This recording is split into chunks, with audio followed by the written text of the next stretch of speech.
반갑습니다. 부족하고 연약한 저에게 하나님의 말씀을 전할 수 있는 아름다운 일을 허락하신 하나님께 감사드립니다. 이곳에 오신 모든 분들께 주님의 이름으로 축복합니다. 제가 오늘 사실은 힘이 없어서 정말 너무 피곤하고 여러 가지 일들이 겹쳐서 제가 오늘 설교 못한다고 목사님한테 제가 하소연을 했는데 그게 제 마음이 아니고 또 우리 김 목사님 마음이 아닌 것 같아요. 하나님께서 너 한번 해봐, 너 한번 죽어봐 이렇게 하시면서 저에게 오늘 말씀을 전하라고 하신 것 같습니다. 사랑의 빛 교회는 하나님이 세우신 교회입니다. 예수님께서는 30명 남지 않은 정말 이스라엘 백성 에클레시아라고 불렀는데요.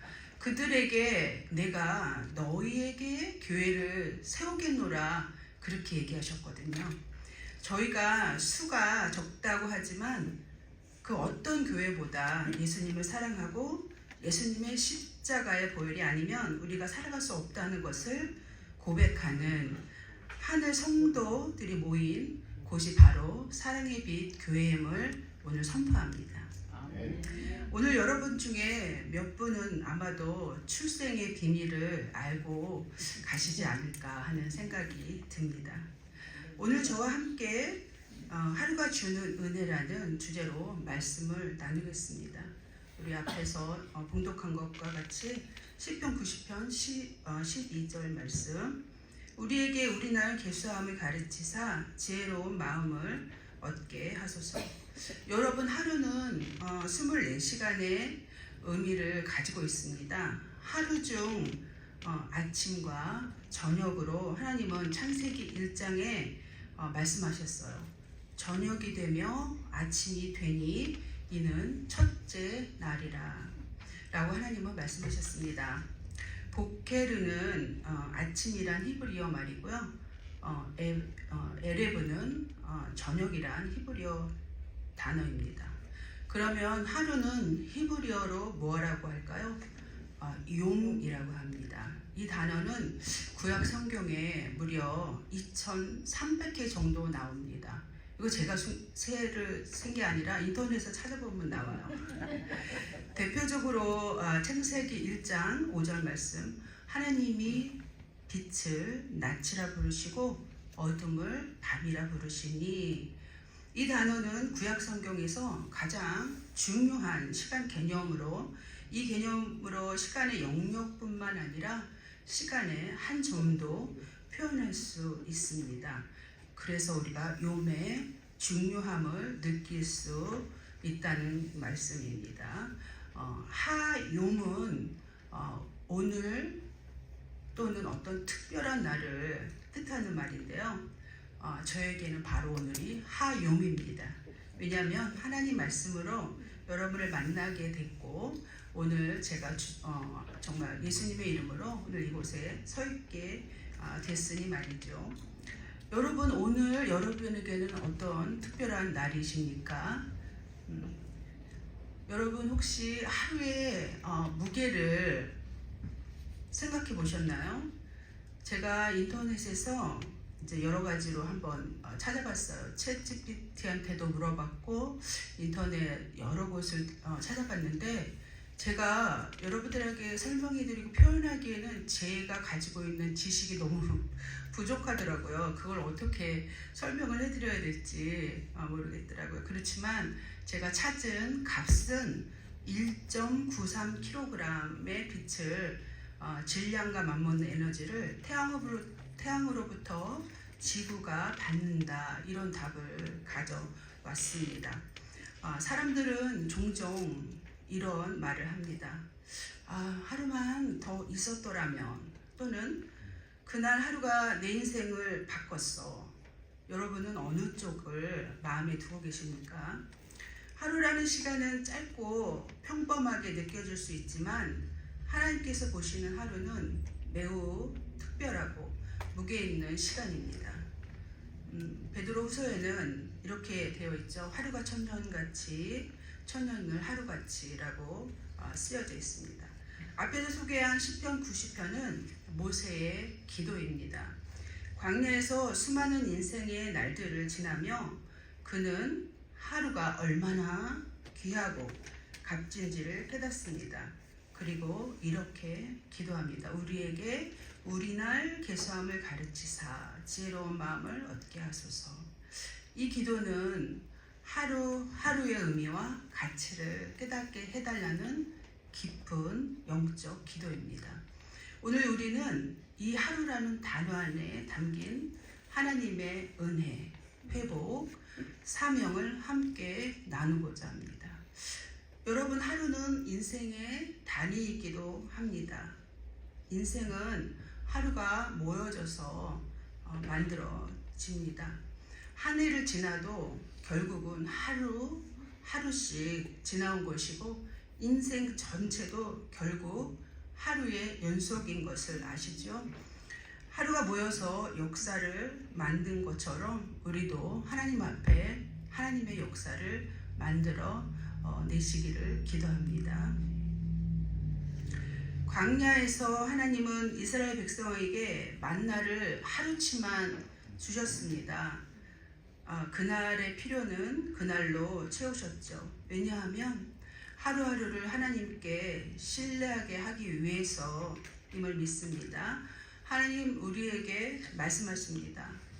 내가 오늘 너에게 필요한 것을 줄게. 너는 오늘 나를 신뢰하렴. 이렇게 말이죠. 우리는 내일 곧 미래를 걱정하지만 하나님은 오늘 하루를 중요하게 여기십니다. 그러면 오늘 제가 여러분께 특별한 한 사람을 소개하겠습니다. 그 사람은 바로 이분인데요. 여러분도 인터넷에서 쉽게 스테반이라는 이름을 치시면 이분의 얼굴을 찾아보실 수가 있습니다. 스테반은 카톨릭에서는 스테파노라고 하고요. 그리스어 원문에는 스테파노스라고 합니다. 우리 개신교에서는 스테반 집사 이렇게 하면 여러분들이 모두 잘 아시리라 믿습니다. 정확한 표현으로는 부제라고 합니다.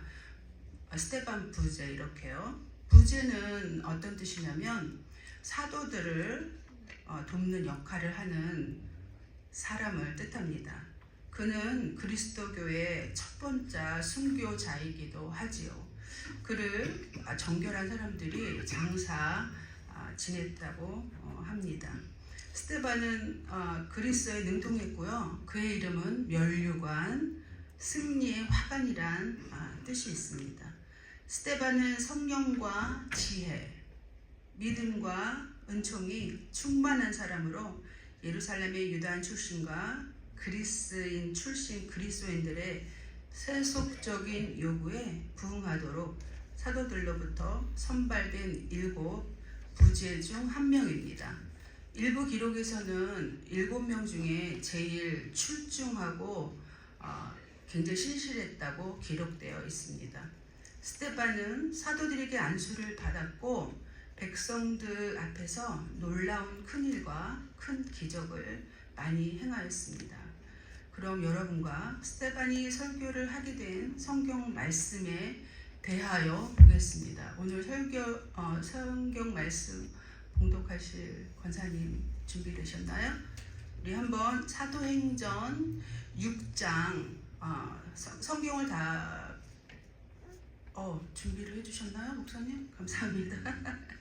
사도행전 6장 8절에서 10절의 말씀을 우리 김문정 선생님께서 읽어주시겠습니다. 스데반은 하나님의 은혜와 능력이 가득한 사람이었습니다. 그는 백성들 사이에서 기적과 표적을 행하였습니다. 9절 그러나 구레네와 알렉산드리아와 길리기아와 아시아 출신의 유대인들로 구성된 이른바 자유인의 회당 출신 사람들 중에 스데반을 반대하는 사람들이 있었습니다. 이들은 합세하여 스데반과 논쟁을 하였습니다. 그 그 다음은 우리 분양 권사님께서 읽어주시겠습니다. 하지만 스데반이 말하는 지혜나 성령을 당해낼 사람은 아무도 없었습니다. 그래서 그들은 돈을 주고 사람들을 사서 스데반이 모세와 하나님을 모독하는 소리를 우리가 들었습니다 라고 거짓말을 하게 만들었습니다. 그들은 이런 식으로 백성과 장로들과 율법사들을 화나게 만들고는 스데반을 붙잡아 공의회로 끌고 갔습니다. 그들은 사람들을 시켜 이렇게 거짓 증언을 하게 했습니다. 이 사람은 항상 이 거룩한 곳인 성전과 율법에 대해 험담을 하였습니다. 우리는 이 사람이 나사렛 예수가 이 곳을 헐어버릴 것이고 또 모세가 우리에게 전해준 여러 관습들을 뜯어 고칠 것이라고 말하는 것을 들었습니다. 공의회에 모인 사람들 모두가 스데반을 쳐다보았습니다. 그들의 얼굴은 마치 천사의 얼굴과 같았습니다.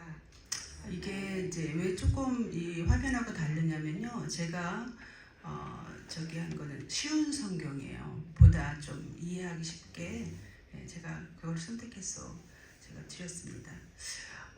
그 사람들이 아니라 그의 얼굴이 천사같이 되었다고 이렇게 되었죠. 스데반 집사가 잡혀왔는데 공회 중에 앉은 그의 얼굴이 천사같이 변했다고 이렇게 쓰여 있습니다. 우리 옆에 계신 분들을 한번 바라보시겠습니까? 어떠세요? 천사같이 보이시나요? 네, 오늘 이렇게 예배에 같이 하신 여러분들 바로 천사와 같은 얼굴이십니다. 네, 모두 아름다우십니다. 스데반은 설교를 시작하며 아브라함부터 시작해 모세와 다윗, 솔로몬까지 이스라엘의 역사를 요약합니다. 이 장면에서 스데반은 단지 역사를 이야기하는 것이 아니라 하나님은 언제나 신실하시고 그의 백성을 하루하루 하나님 뜻 가운데로 인도하셨다는 것을 강조합니다. 스데반의 설교를 들여다보겠습니다. 하나님은 변하지 않으시며 문제는 우리가 늘 하나님을 거절하고 떠났다는 것을 말합니다. 스데반의 설교 7장 전체는 단순한 역사 강의가 아닙니다. 그는 유대 백성들의 역사를 통해 하나님의 일관된 은혜와 인간의 반복된 불순종을 보여줍니다. 여기에서 스데반이 설교한 중에서 몇 분을 제가 소개해 보겠습니다. 첫 번째로 아브라함. 하나님이 메소포타미아에서 먼저 나타나시고 아브라함을 부르셨습니다. 사도행전 7장 2절에서 3절 우리 다 같이 한번 보시면 좋겠습니다. 사도행전 우리 성경을 네, 감사합니다. 우리 한번 이거는 아니네요. 7장 2절에서 3절 제가 그럼 읽어드리겠습니다. 2절 스데반이 가로되 여러분 부형들이여 들으소서. 우리 조상 아브라함이 하란에 있기 전 메소포타미아에 있을 때에 영광의 하나님이 그에게 보여 가라사대 내 고향과 친척을 떠나 내가 내게 보일 땅으로 가라 하시니. 아브라함이 하나님을 찾은 것이 아니라 하나님이 먼저 아브라함을 부르시고 그에게 지시할 땅으로 가라 하셨고 일방적인 약속도 체결하십니다. 그리고 아브라함을 믿음의 조상으로 부르게 하셨습니다. 그래서 지금 현재 여러분과 제가 아브라함을 믿음의 조상으로 부르고 있습니다. 약속에 신실하신 하나님이심을 보여주셨습니다. 두 번째는 요셉인데요. 7장 9절에서 10절 여러 조상이 요셉을 시기하여 애굽에 팔았더니 하나님이 저와 함께 계셔 그 모든 한날에서 건져내사 애굽 왕 바로 앞에서 은총과 지혜를 주시매 바로가 저를 애굽과 자기 온 집에 치리자로 세웠느니라. 여러분 너무 잘 아시죠? 요셉의 일생. 형들에게 미움을 받아서 애굽에 팔려가게 되었지만 결국 하나님께서 요셉의 인생을 펼치셨습니다. 빈곤에도 처하게 하셨고 죄인의 자리에 가게에서 옥에도 가두셨고요. 그렇지만 하나님께서는 누구도 감히 쳐다볼 수 없는 총리의 자리까지도 올라가게 만드셨습니다. 이것은 바로 이스라엘 백성을 위한 하나님의 계획이셨습니다. 그래야 해서 결국 하나님은 우리들을 사용하셔서 하나님을 높이신다는 뜻이기도 합니다. 세 번째는 모세인데요. 7장 35절에서 35절 저희 말이 누가 너를 관원과 재판장으로 세웠느냐 하며 거절하던 그 모세를 하나님은 가시나무 떨기 가운데서 보이던 천사의 손을 의탁하여 관원과 속량하는 자로 보내셨습니다. 좀 길어서 제가 중략하겠습니다. 39절 말씀 우리 조상들이 모세에게 복종치 아니하고자 하여 거절하며 그 마음이 도리어 애굽으로 향하여 하나님은 이스라엘을 구원하시려 모세를 지도자로 세우셨으나 백성들은 거부합니다. 여러분 모세를 아시지요? 모세는 레위 가문에서 태어났습니다. 어린아이일 때 죽음을 당할 뻔했어요. 그가 정말 그 바구니에 실려서 강에 흘러가는 건 우리 여러분들 너무 잘 알고 계시죠? 하나님의 계획하심으로 그 모세가 파라오 공주에게서 자라서 그가 왕궁의 법도와 백성을 이끌기에 부족하지 않을 공부들을 모두 마쳤습니다. 하나님의 디테일을 우리는 볼 수 있습니다. 모세는 그 후 40세에 광야로 나아가 80세까지 생활합니다. 그동안 여러 가지 일들을 배우고 익혔으리라 짐작됩니다. 모세는 80세에 하나님의 부르심을 받아 이스라엘 백성을 약속의 땅으로 인도하는 지도자가 되었습니다. 우리 여기서 80이 좀 넘으신 권사님 집사님들 계시죠? 이제 일하시면 됩니다. 하나님이 부르실 것입니다. 모세는 이스라엘 백성과 함께 40년 광야 생활을 마친 후 120세로 생을 마칩니다. 우리의 삶도 주님께서 아낌없이 쓰실 수 있도록 우리의 삶을 주께 내어 드리지 않으시겠습니까? 스데반은 하나님은 언제나 선하시고 우리를 사랑하셨지만 우리는 늘 그분을 저버렸다는 죄의 인식을 촉구하는 설교를 하였습니다. 하나님은 예언자를 보내셨지만 백성은 거절했고 그것을 모세는 예언했어요. 하나님이 너희를 위하여 너희 형제 가운데서 나와 같은 선지자 하나를 세우리라. 이게 하나님 말씀인데요. 이 성경 말씀에서 말한 선지자는 바로 예수 그리스도입니다. 하지만 그 예수님을 유대 백성은 정죄하고 죽였습니다. 우리가 한 주 전에 부활절로 예배를 드렸습니다. 다들 너무 기쁘셨죠? 다시 사신 예수 그리스도 구세주이신 예수님을 환영하고 환호하면서 우리가 할렐루야로 찬양하며 감사 예배를 드렸습니다. 얼마나 감사하고 영광스러운 일인지 모르겠습니다.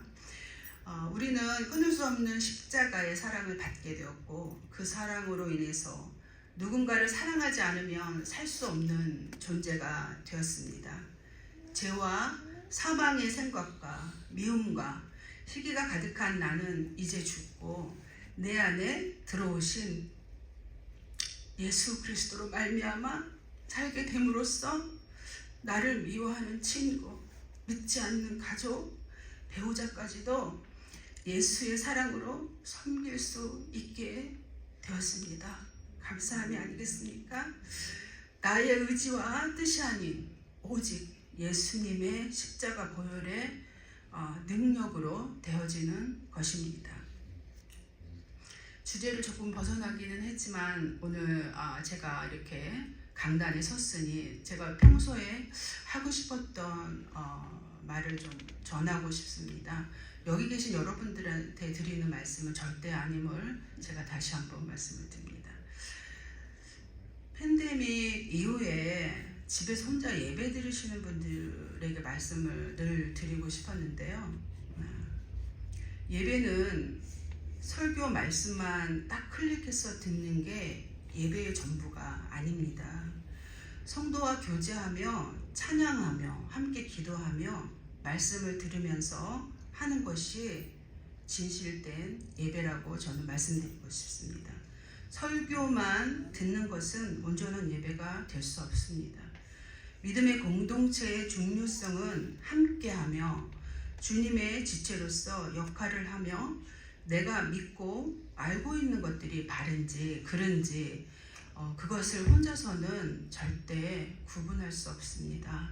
여러분, 이 믿음의 공동체 안에서 함께 말씀을 나누고 사랑을 나누고 또한 우리 형제가 서로 사랑함이 하나님 앞에서 복된 일이심을 기억하고 선포하시며 나가시기를 부탁드립니다. 다시 주제로 돌아와서 말씀드리겠습니다. 그렇습니다. 예수님은 약속된 메시아이시고 하나님의 아들이셨습니다. 그분마저도 너희는 배반하고 십자가에 못 박았다고 스데반은 외칩니다.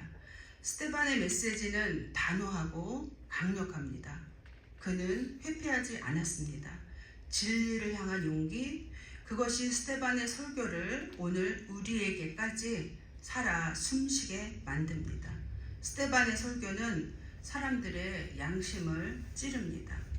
이 말씀은 유대 지도자들을 도저히 받아들일 수 없는 그런 흉흉함으로 마음먹게 했는데요. 그들이 이를 갈고 그러면 마음이 찔려 스데반을 돌로 쳐서 죽이기로 합니다. 그러나 그때 그런 마음을 먹을 때 그때의 스데반은 하늘이 열리는 환상을 봅니다. 하나님과 예수님을 보게 된 것이죠. 보라, 하늘이 열리고 인자가 하나님 우편에 서신 것을 보노라. 사도행전 7장 56절 말씀.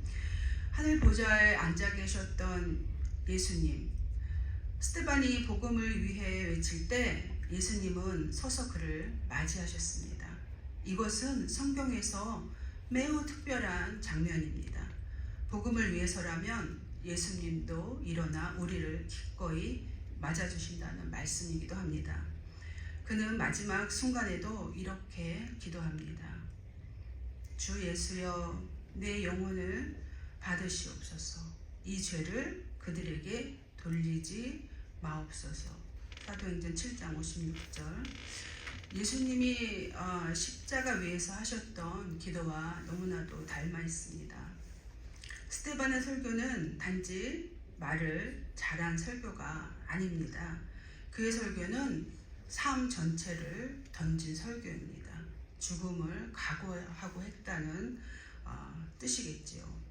그의 죽음은 슬픈 비극이 아니라 복음의 불씨가 되어 곧 등장할 사도 바울의 변화의 첫 씨앗이 됩니다. 여러분, 앞에서 보신 스데반의 일은 하나님이 허락하신 하루 동안에 일어난 일입니다. 그리고 그 폭풍과 같은 하나님의 카이로스의 힘이 변곡점이 되어서 사도 바울이 탄생하는 것입니다. 하루는 회복의 기회입니다. 예레미야애가 3장 22절에서 23절 말씀. 여호와의 인자와 긍휼이 무궁하심으로 우리가 진멸되지 아니함이니이다. 이것들이 아침마다 새로우니 주의 성실하심이 크시도소이다. 하나님의 자비와 긍휼은 아침마다 새롭다고 말씀합니다. 하루가 시작될 때마다 하나님은 우리에게 다시 기회를 주신다는 말입니다. 어제의 실수는 끝났습니다, 여러분. 어제의 실패 또한 끝났습니다. 어제의 눈물은 마르도록 하나님이 위로하시고 닦아주십니다. 할렐루야. 새로운 하루를 통해 새로운 은혜의 페이지를 여시는 분이 하나님이십니다. 우리는 우리에게 사명의 시간입니다. 이 하루라는 뜻이요. 그러면 우리는 사명이 주어진 하루를 어떻게 보내야 할지 한번 생각해 보면 어떨까요? 여러분들이 좀 어렵게 생각하실 것 같아서 제가 제 예를 한번 여러분에게 함께 나누어 보겠습니다. 첫 번째는 하나님을 사랑하는 하루로 시작합니다. 기도와 말씀으로 시작하고 그 말씀은 마태복음 22장 7절에 내 마음을 다하고 목숨을 다하고 뜻을 다하여 주 너의 하나님을 사랑하라. 두 번째로는 사람을 사랑하는 하루로 보내시면 될 것 같습니다. 배려하는 마음과 작은 친절로 우리의 이웃을 한번 사랑의 눈으로 바라보시는 것입니다. 마태복음 22장 39절 말씀. 내 이웃을 내 자신과 같이 사랑하라. 세 번째는 복음을 전하며 살아가는 하루. 꼭 어디에 나가서 이렇게 길에 나가서 어떤 상점에 들어가서 전도하라는 뜻이 아니고요. 우리의 삶 속에서 우리의 말과 행동으로 정말 우리 모습 속에 녹아져 있는 예수님의 향기를 전할 수 있는 삶을 살아가는 하루, 이렇게 되는 것이 우리의 사명, 그리스도인의 사명이 아닐까 제가 한번 정리해 보았습니다. 조금 도움이 되셨나요? 네.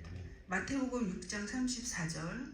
그러므로 내일 일을 위하여 염려하지 말라. 내일 일은 내일 염려할 것이요 한날의 괴로움은 그날에 족하니라. 예수님은 우리에게 하루에 집중하라고 말씀하셨습니다. 우리는 종종 내일을 위해 준비하느라 오늘의 순종을 밀어버립니다.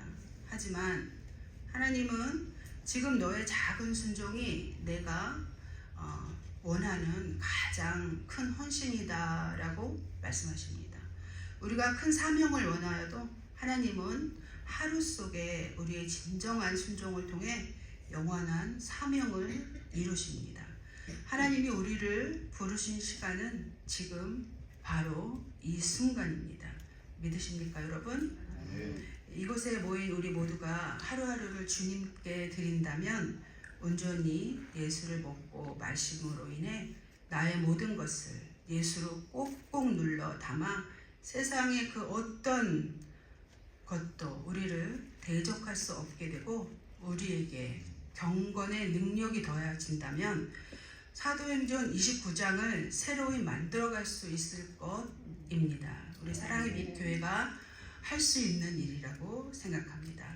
그렇다면 우리 예수님께서도 스데반을 일어서서 맞이하셨던 것처럼 우리 사랑의 교회 모든 성도분들을 일어서서 맞이할 것이라고 저는 믿어 의심치 않습니다.